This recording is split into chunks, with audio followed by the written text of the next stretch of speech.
check, 1, 2. Go! Curious about real estate? Yes! Then you've come to the right place. Get the knowledge you need, get over the fear, and get started.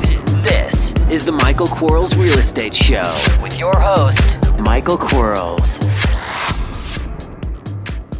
Hello, everybody. Michael Quarles with the Michael Quarles Real Estate Show.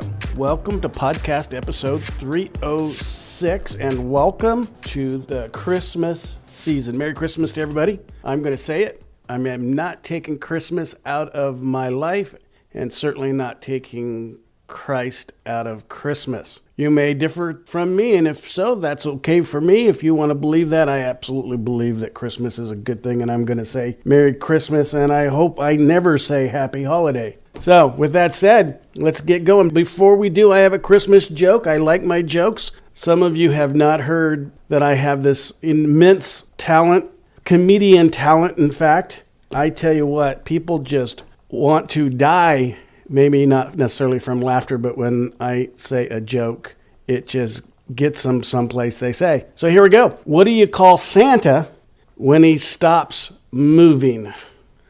I need that music from Jeopardy. Da-da-da-da.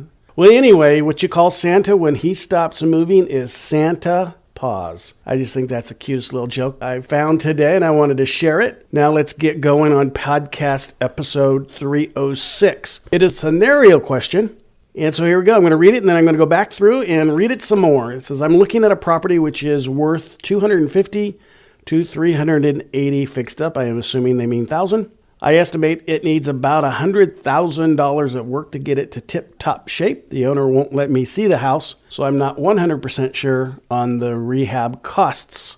I did the math, and I worked out an offer of $80,000. The seller says he wants $180,000 for the house, but I also know that he still owes $125,000 on the mortgage.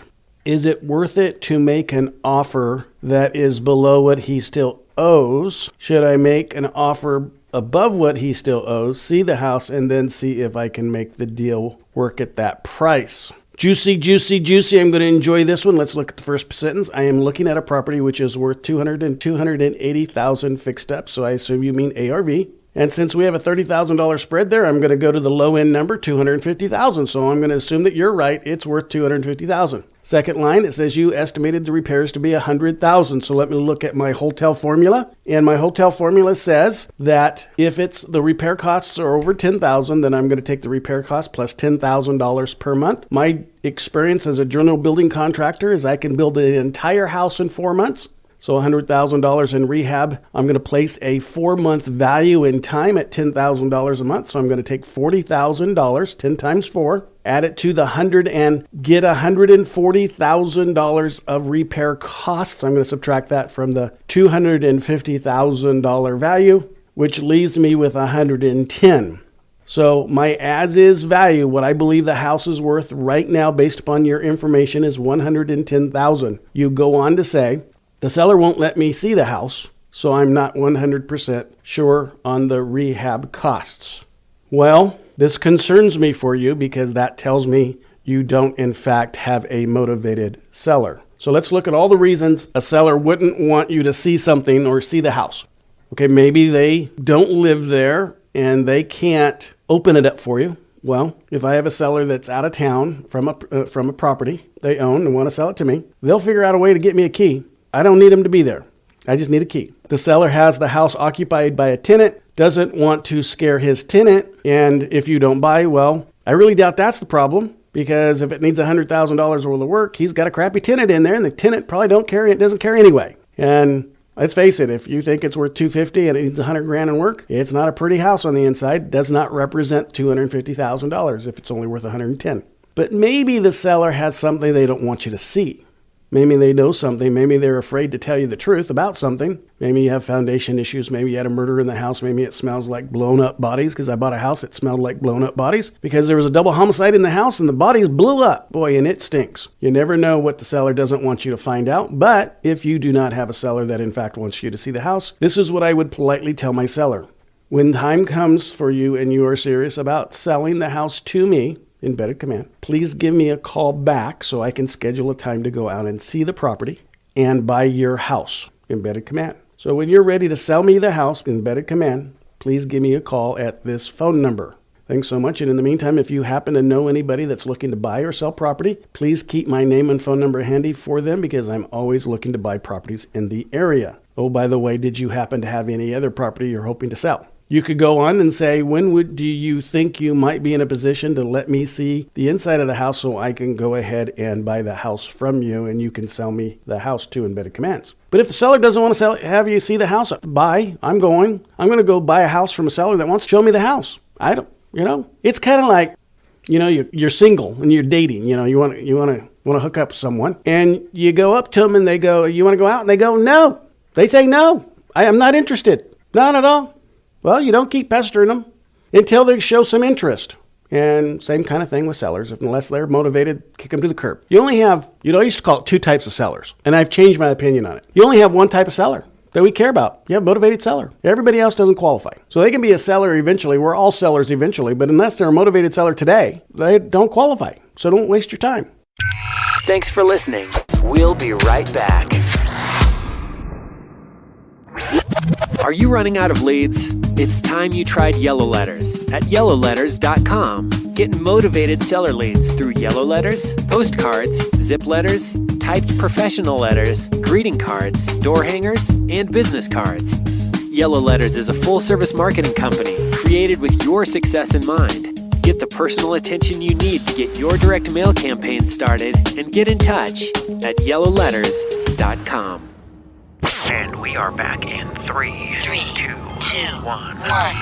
I did the math and I worked out to an $80,000 offer. Now I did the math too, and at $110,000 at 65%. Now I'm doing all this stuff without seeing the house, without inspecting the house, without any knowledge on the house, but 110 times 65%. I know that is, if I do my math really quick, 65,000 plus 6,500, 71,500 is my maximum offer.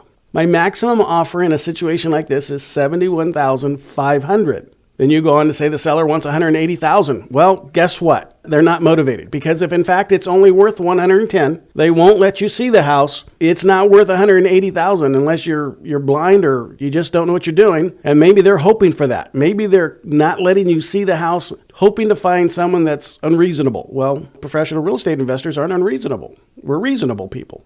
But I also know that he still owes $125,000 on the mortgage. He's upside down. There you go. He's upside down. It's only worth $110,000. As is, in its conditions, only worth $71,500 to you. Is it worth it to make an offer that is below what he owes? Only if he's willing to do a short sell, and only if you're willing to accept a short sell as an offer. And that there's some underlying reason for a bank to allow a short pay on the underlying mortgage. So a reduction of principal balance. If they are, and the seller is, absolutely. There's nothing wrong with that at all. Now, when I said I would buy it for $71,500, I'm not going to make the lender an offer at $71,500 because my rule on offers when there's a short sale situation occurring is 50% of value. So my maximum offer at this point is going to be $55,000, and I'm going to try to sell that to the bank. And in fact, I'm pretty good at it, but I can only sell 1 in 4 of these to the bank at a price that causes me to get excited, jump up and down, clap. Going on with your question, should I just make an offer above what he still owes, see the house, and then see if I can make the deal at that price? No. There's not even any reason to do that for practice. None whatsoever. None. Absolutely none. Because if you can't stand firm now and say, I'm not going to continue talking to you unless you tell me you're motivated somehow, which is either a realistic sales price or I get to see the inside of the house, then I'm not going to go out and see you. My rule of thumb on talking to a seller is they have to be in reality land and at 85 cents or less of that. So in the real picture of the real world of real estate investing, if it's worth 110, 85% of 110 is 85,000 and 8,500. So 93.5, they have to want less than 93.5, but this is a short sale situation. No money going to the seller. So in this case, they want to be able to walk away from the house and hope that you can satisfy the lender on a short sale so that their credit isn't ruined as bad as it could be on a full foreclosure. But they may not even want to do that. They may say, hey, I have an over-encumbered piece of property and I don't want to short sell on my credit report, so I'm going to overpay my mortgage and overpay a principal balance until my mortgage is to a point where I can cause myself to sell it without feeding it. So they're going to use time to feed it. But we have an unrealistic seller. Well, we don't. You do. Kick them to the curb. Go find one that's real. Go find someone that wants to go out with you. Quit begging. Real estate investors should not beg. My opinion. That was fun. I wish I had another joke. Hang on. Maybe I have another joke. Hang on. Let me look. I'm going to Google, because this is where I get all my great jokes. I belong to the Google Comedian Club. So Christmas jokes. And I like kid jokes because they're politically correct and I could talk about them on my podcast. I like adult jokes if I'm with adults. And I know you guys and gals are adults, but you know what I mean. Let me see if I can find a juicy one here. It says 25 very funny Christmas jokes. Okay, we're going to find out if it's true or not. Darn advertising. Okay, here we go. Okay, this was pretty cool. This is cute. It's not funny. You know, it is what it is, and you get what you get. So, what does Santa say at the start of a race? Give up. Ready, set, ho, ho, ho. It wasn't that funny. I agree. It's not that funny, but it's classifies it as joke. I mean, it fit all the joke criteria. Had a question.